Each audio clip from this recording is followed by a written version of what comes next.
दोस्तों बीपीएससी में एक नई भर्ती आई है। यह जो भर्ती है बहुत ही higher level post DSP post के लिए भर्ती है। सबसे खास बात यह है दोस्तों कि इसमें बिना एग्ज़ाम का सिलेक्शन होने वाला है। आप देखिएगा तो बीपीएससी में कोई भी भर्ती दी जाती है तो इसके लिए सबसे पहले पीटी ऑब्जेक्टिव टाइप का एग्ज़ाम, फिर मेंस सब्जेक्टिव टाइप का एग्ज़ाम और इंटरव्यू लिया जाता है। और इस पोस्ट में दोस्तों बिना एग्ज़ाम का सिलेक्शन होने वाला है। तो चलिए देखिए इस भर्ती के बारे में संपूर्ण जानकारी। फॉर्म भरने के लिए योग्यता क्या कुछ है, कैसे क्या सिलेक्शन होगा, मिनिमम एज मैक्सिमम एज कितना चाहिए, मेरिट कैसे क्या बनेगा, सभी चीज़ों के बारे में आपको संपूर्ण जानकारी देने वाले हैं। तो चलिए सबसे पहले बीपीएससी का ऑफिशियल वेबसाइट पर, ये रहा दोस्तों आपके सामने ऑफिशियल वेबसाइट। यहाँ पर आप देख सकते हैं आज ही की डेट में नोटिफिकेशन जारी किया गया है। तो चलिए यहाँ से एडवर्टाइजमेंट यानी विज्ञापन डाउनलोड करते हैं और फॉर्म भरने के लिए क्या कुछ कंडीशन है, कैसे क्या सिलेक्शन होगा, कुल सीटों की संख्या कितना क्या है, सभी चीज़ों के बारे में आपको संपूर्ण जानकारी इस वीडियो में देने वाले हैं।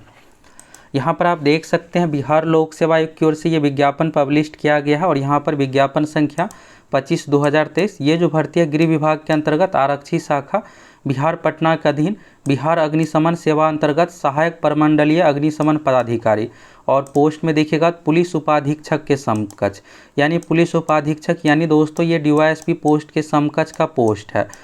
और यहाँ पर सीटों की संख्या सारा कुछ यहाँ पर दिया हुआ। फॉर्म आपको बीपीएससी का ऑफिशियल वेबसाइट से फिलअप करना है। फॉर्म आपको ऑनलाइन फिलअप करना है। आप सोच रहे होंगे क्या ये कॉन्ट्रैक्ट वाला जॉब तो नहीं है, क्योंकि इसमें एग्ज़ाम नहीं लिया जा रहा है। तो दोस्तों ये परमानेंट जॉब है, बीपीएससी के माध्यम से ये भर्ती दिया गया, इसलिए ये परमानेंट जॉब है। और यहाँ पर देखिएगा तो कैटेगरी वाइज सीटों की संख्या, तो जनरल कैटेगरी में टोटल सीटों की संख्या 8 है, ईडब्ल्यूएस में 2 सीट है, एससी कैटेगरी में 3 है, एसटी में 1 है, ईबीसी में 4 है, बीसी कैटेगरी में 2 और पिछड़े वर्ग की महिलाओं के लिए 1। तो कुल मिलाकर यहाँ पर सीटों की संख्या 21 है। ये बहुत ही हायर लेवल का पोस्ट है, इसलिए इसमें सीटों की संख्या बहुत कम ही देखने को मिलता है। इसके बाद देखिएगा यहाँ पर तो फ्रीडम फाइटर को यहाँ पर इन सभी चीज़ों के बारे में बताया गया है। वेतनमान के बारे में देखिएगा दोस्तों, पुनरीक्षित यानी रिवाइज पे लेवल 9। तो पे लेवल 9 डीएसपी से रिलेटेड जो भी पोस्ट है दोस्तों, इसमें पे लेवल जो रहता है 9 ही रहता है। सचिवालय सहायक का लेवल 7, दरोगा का 6 और डीवाईएसपी पोस्ट का लेवल 9। तो इसी के अनुसार यहाँ पर है। और चलिए सभी चीज़ों के बारे में आप देखिए इस फॉर्म को में कैसे क्या सिलेक्शन होगा। तो यहाँ पर आप चयन का आधार देखिएगा तो इसमें एग्ज़ाम नहीं है। तो यहाँ पर देखिएगा चयन प्रक्रिया के लिए निर्धारित कुल 100 अंक का विभाजन निम्नवत होगा। पहला यहाँ पर है शैक्षणिक अर्हता यानी परसेंटेज मार्क्स। यहाँ पर देखिएगा तो इसके लिए 50 अंक का कंडीशन है। कार्य अनुभव यानी एक्सपीरियंस के लिए 20 अंक हो गया और साक्षात्कार इंटरव्यू के लिए 30 अंक है। तो 3 यहाँ पर प्रक्रिया है। अब यहाँ पर देखिए शैक्षणिक अर्हता के लिए अधिकतम 50 अंक आपको मिलने वाला है, जिसमें यहाँ पर देखिएगा तो योग्यता है प्रथम श्रेणी, द्वितीय श्रेणी, तृतीय श्रेणी। यहाँ पर मैट्रिक है, इंटरमीडिएट है, स्नातक है। तो मैट्रिक में आप देखिएगा तो अगर आपको फर्स्ट डिवीज़न है तो 12 अंक मिलेगा, इंटरमीडिएट में फर्स्ट डिवीज़न के कंडीशन में 16 अंक और स्नातक में 22 अंक।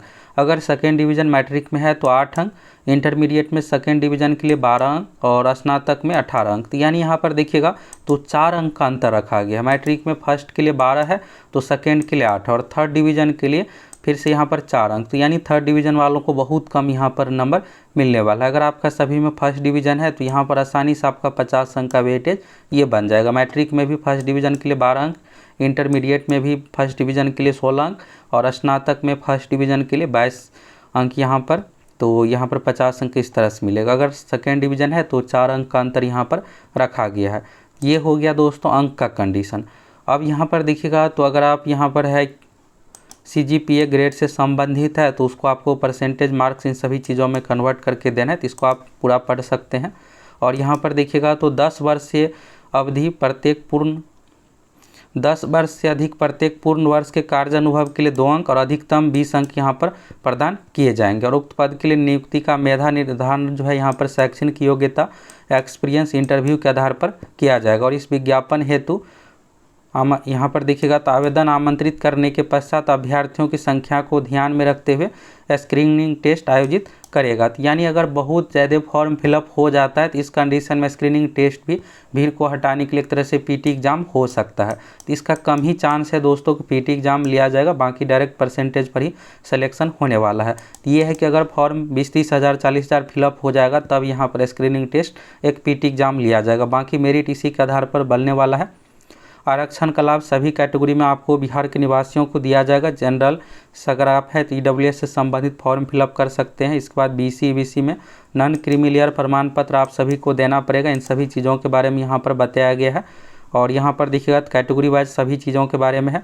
और ईडब्ल्यूएस के बारे में यहाँ पर बताया गया 2022 से 23 के आधार पर ईडब्ल्यूएस प्रमाण पत्र मान्य होंगे। फॉर्म भरते इसमें आपके पास सभी डॉक्यूमेंट होना चाहिए। इन सभी चीज़ों के बारे में यहाँ पर है। जब आप इंटरव्यू देने के लिए जाइएगा तो उस समय आपसे मैट्रिक का प्रमाण पत्र, अंक पत्र, इंटरमीडिएट, स्नातक और यहाँ पर अग्निशमन से संबंधित सर्टिफिकेट सारा कुछ आपसे मांगा जाएगा। अब यहाँ पर कुछ और कंडीशन देखिए, इसमें एज का क्या कुछ कंडीशन है, शैक्षणिक योग्यता में क्या कुछ कंडीशन है, तो सभी चीज़ों के बारे में देखिए। सीटों की संख्या तो आपको क्लियर हो गया कि टोटल 21 है। कैटेगरी वाइज सीट आप देख लिए। सैलरी तो पे लेवल 9 के अनुसार है।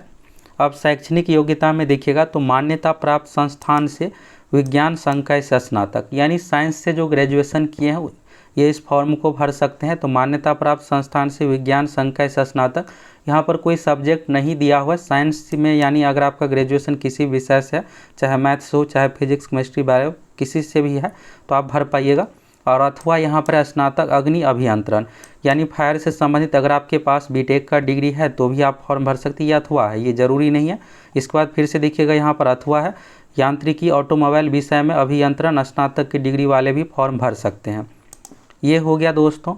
इसके बाद यहाँ पर देखिएगा अभियंत्रण स्नातक की डिग्री के साथ राष्ट्रीय अग्निशमन महाविद्यालय नागपुर से मंडल अधिकारी कोर्स, डिविजनल ऑफिसर कोर्स, ये जो भर्ती है दोस्तों फायर डिविजनल ऑफिसर का, तो उसी संबंधित यहाँ पर एक सर्टिफिकेट भी मांगा जा रहा है।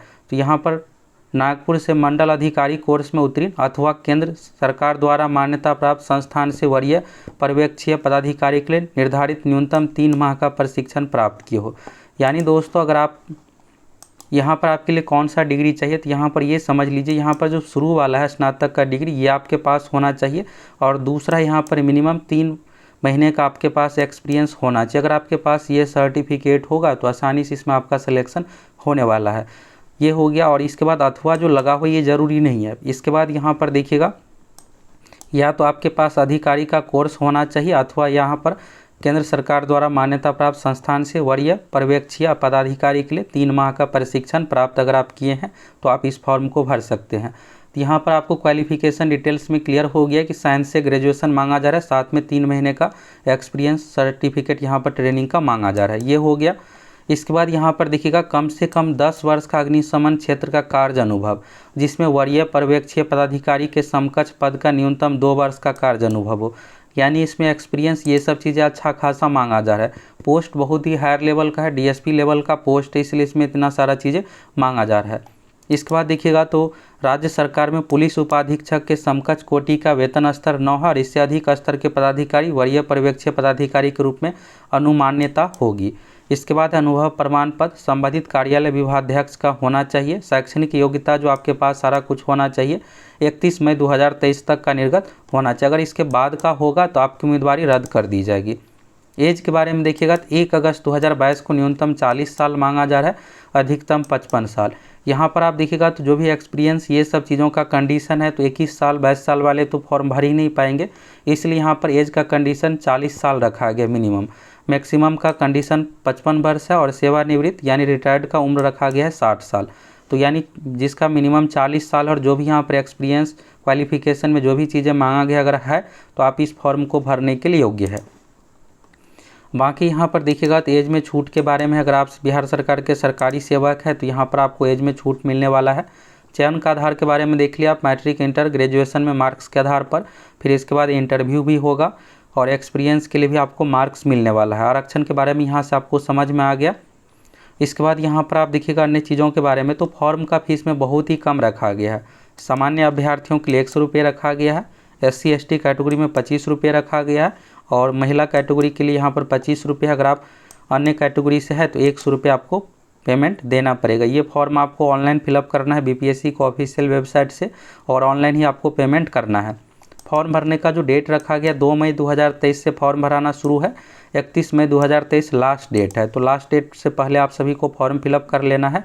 शैक्षणिक योग्यता और फॉर्म में आप सुधार तो 7 जून तक आप 1 सप्ताह का जब फॉर्म फिलअप हो जाएगा तो डेट खत्म होने के बाद 7 जून 2023 तक आप फॉर्म में सुधार भी कर सकते हैं। एक बार एडिट करने का भी ऑप्शन दिया जाता है। तो इन सभी चीज़ों के बारे में यहाँ पर पूरा निर्देश दिया हुआ है। तो यहाँ से दोस्तों आपको इस भर्ती के बारे में संपूर्ण जानकारी मिल गई। इस फॉर्म को कौन कौन फिलअप करेंगे, कैसे क्या सिलेक्शन होगा।